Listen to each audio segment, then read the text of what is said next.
Nagtala ng malaking tagumpay sa kampanya laban sa kriminalidad ang Masbate Police Provincial Office matapos ang matagumpay na pagka-aresto sa Rank 3 Regional Most Wanted Person dakong alas 9:30 ng umaga kahapon February 3, 2026 sa PUB Corpus, Masbate. Ang narestong akusado ay kinilala sa alias na Joshua, hustong gulang, laki, may asawa, magsasaka at residente ng bayan ng Esperanza, Masbate na nakalista sa e-warrant system ng PNP. Isinagawa ang operasyon ng pinagsanib na puwersa ng PUB Corpus Municipal Police Station bilang lead unit katuwang ang PIU Masbate, Masbate 1st and 2nd Provincial Mobile Force Companies, Intelligence Group, ISOD, Esperanza MPS at RIU-5 PIT Masbate. Isinagawa ang pag-aresto sa bisa ng warrant of arrest and issued Honorable Judge Teofilo Barriaga Tambago, acting presiding judge ng RTC 5th Judicial Region Branch 49 na may petsang January 9, 2025 para sa kasong murder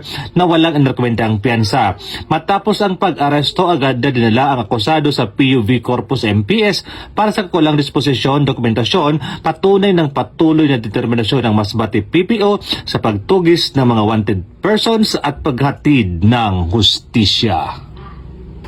Mula dito sa Bicol Region, ako ang Police News Network Correspondent, Police Staff Sergeant Merculito Pilo Bindinudio, alagad ng batas, tagataguyod ng Balitang Pulis.